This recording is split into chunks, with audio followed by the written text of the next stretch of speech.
Olá, pessoas. Quem fala aqui é Belmiro. Bem-vindos, bem-vindas e bem-vindas. Bem-vindo todo mundo ao nosso podcast do Estúdio Sala de Aula Podcast. Vamos agora, gente, continuar nossa sequência de estudos aprofundados em direito do trabalho e vamos falar, esse é um episódio aparentemente mais curto este, aqui de 10 minutos aproximadamente, sobre compliance trabalhista. Compliance trabalhista, para quem não está sabendo, para quem não conhece, é a questão do combate à corrupção, do cumprimento das normas na esfera trabalhista. Compliance se escreve como se fosse compliance, tá? Mas tem aí no card, tem aí na capa, para ser direitinho. E é um termo jurídico, viu, gente? Aqui no Brasil, a gente aportuguesou, ou melhor, a gente incorporou a versão da língua inglesa, porque a tradução dela não é tão exata, então deixou aí como tá. Então, o compliance trabalhista, ele vem num contexto de que nos últimos anos foram divulgados, quer dizer, os últimos não, há muito tempo e sempre tem sido assim, infelizmente, né? Diversos dados, casos de corrupção no Brasil, envolvendo autoridades governamentais, empresários, diversas empresas públicas e privadas. Bom, a corrupção no Brasil, infelizmente, ela é sistêmica, né? Ou é endêmica, algumas pessoas que falam. Enfim, né? A gente sabe que a corrupção tem o tempo todo e o que importa é combater a corrupção. O que, de certa forma, toda essa corrupção aí implicou a mudança no comportamento do meio empresarial. Essa mudança, estou esperando ela, né? Pelo menos mudança normativa, em busca de orientações jurídicas, contábeis e administrativas, no sentido de implementar medidas para assegurar o efetivo cumprimento da legislação tributária, penal, ambiental e trabalhista, por meio de um novo padrão ético. Então aí o compliance vem disso, novo padrão ético, a nortear as diversas relações do âmbito empresarial e laboral. E aí, a partir disso que surge o tal do compliance. O termo compliance se origina do verbo em inglês to comply, que pode ser, a tradução mais próxima é obedecer, né? Quando fala assim, comply, como imperativo, quer dizer, obedeça. Mas quer dizer, na verdade, aderir a uma norma, aderir a uma organização, aderir a uma legalidade, né? Cumprir as normas. Então, que é agir de acordo com uma regra, uma instrução ou um comando. Nessa ordem, estar em compliance, né? Estar de acordo com compliance significa que está em sintonia com as normas legais e morais. Moral, gente, não gosto muito quando fala de moral com direito, mas tudo bem. Vamos falar de uma moral aí mais próxima de uma... Porra, aí não me deixem... Não deixa a pessoa que gosta de filosofia viajar sobre moral, não, entendeu? Mas assim, normas morais, assim, que se espera de um padrão ético básico, né, que vão compor o ordenamento jurídico brasileiro. Então pode-se dizer que no Brasil os passos iniciais do compliance surgiram com a Lei Anticorrupção, que foi a Lei 12.846 de 2013. Inclusive, tem episódio do podcast, gente, que eu inclusive comentei não só a Lei Anticorrupção, mas também eu li artigo por artigo, inclusive dos tratados sobre, contra a corrupção, que o Brasil, inclusive, ratificou, tá? Então não é só a lei, na verdade vem antes, inclusive, de normas internacionais também. Entretanto, desde 1997, quando o Brasil passou a integrar o Comitê da Basileia, surgiram diversos princípios aplicáveis ao setor bancário, como forma de fiscalizar e punir diversos ilícitos, como lavagem de dinheiro, tráfico de drogas, corrupção, etc. É importante, viu? O Comitê da Basileia é uma coisa que sempre cai em direito internacional. Então, aí vai surgir no país, né? Antes de 2013, teve uma outra lei, que foi a lei chamada Lei de Prevenção à Lavagem de Dinheiro, que foi a Lei 9.603/98, que, dentre outras providências, criou o famoso COAF, que é o Conselho de Controle de Atividades Financeiras, que é algo vinculado ao Ministério da Fazenda ou algum equivalente, né? Assim, hoje está falando no de economia, mas enfim, o Ministério da Fazenda ou algum equivalente, com atribuições para aplicar penalidades administrativas, além de receber, examinar e identificar ocorrências suspeitas de atividades ilícitas.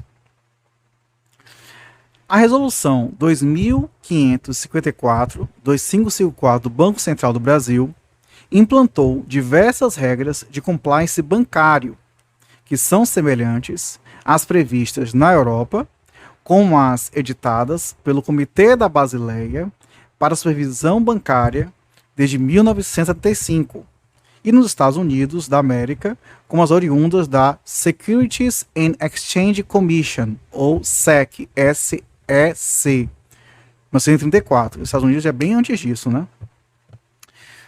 Nos últimos tempos, principalmente depois de diversos escândalos no Brasil acontece o tempo todo, né? Envolvendo autoridades, mas aqui o material está falando sobre a Lava Jato, né? Empresários, grandes e pequenas empresas, em especial a famosa Operação Lava Jato, houve a disseminação do compliance, inclusive na esfera justiça trabalhista. É como se fosse assim. Esse contexto que permeou a Operação Lava Jato, tem várias críticas à Lava Jato, é claro, mas ela apenas, mas pelo menos esse conjunto de fatos, operações e leis, e não estou passando um pano para as coisas não, tá? Gente, não estou aqui dizendo que, não, foi bom. Não é bem assim. Mas geralmente assim, ligou um alerta laranja. Tô falando aqui disso, inclusive só tem uma polícia aqui do lado aqui, né? Mas tudo bem. Um alerta laranja aí, né? Sobre que as empresas ao menos tinham que se preocupar com isso, né? Além do famoso ISO 9001, controle de qualidade, também se preocupar também com a questão da corrupção também. Eu me lembro de trabalhar numa grande empresa nessa época da edição da lei em 2013, da lei de corrupção de 2013, que ela criou a Cor de Leniência e etc. A gente fez capacitações sobre isso, porque a empresa tinha ações na Bolsa de Valores nos Estados Unidos, e aí então tinha toda essa preocupação sobre isso. Aí a gente pode dizer, a doutrina pode falar, que existiria um certo microsistema legal para a aplicação do compliance em geral, e por que não falar do compliance trabalhista? É composto pelos seguintes diplomas normativos. Deitadura, bora lá. Lei Anticorrupção, que é a Lei 12.826 de 2013. Lei da Reforma Trabalhista, né? 13.467 de 2017. Lei da Terceirização, que é a Lei 13.429 de 2017. Lei da Lavagem de Dinheiro, que foi a lei já citada, 9.603 de 98. Lei 14.020 de 2020, que foi a que tratou da suspensão, redução dos salários durante a pandemia, entre outras. Então, o compliance trabalhista tem por objetivo a instituição de programas e políticas empresariais destinados a identificar e avaliar as reais condições que se encontra a empresa no que envolve o cumprimento efetivo da legislação e estabelecer valores, princípios e regras de integridade que estejam em harmonia com a boa interpretação e aplicação das normas constitucionais e infraconstitucionais relativas ao direito material e processual ao trabalho, como as que dizem respeito a, olha a listinha importante, tá? Meio ambiente do trabalho, como saúde, higiene e segurança do trabalho, enfatizando aspectos de precaução e prevenção de riscos, de doenças e acidentes de trabalho. Então vamos lá, então o foco dela qual é? Meio ambiente de trabalho, visando o quê? Prevenir doenças, acidentes de trabalho, também contratação de despesas de empregados, relação interpessoal no ambiente laboral, subcontratação, terceirização de serviços, auditorias, análise do passivo trabalhista, decorrente de ação judicial, etc. Inclusive, uma das grandes críticas da terceirização, da forma atual do marco legislativo, é poder criar uma terceirização ilimitada, até com empresas que não tenham nenhum capital para, às vezes, pagar as verbas dos seus trabalhadores que contrata, né? Então está muito mais no olhar do que qualquer outra coisa. Aí entra bem uma atuação forte dos sindicatos. Os sindicatos estão tanto quanto enfraquecidos, mas sobretudo do Ministério Público do Trabalho, com a abertura de inquéritos civis, por exemplo.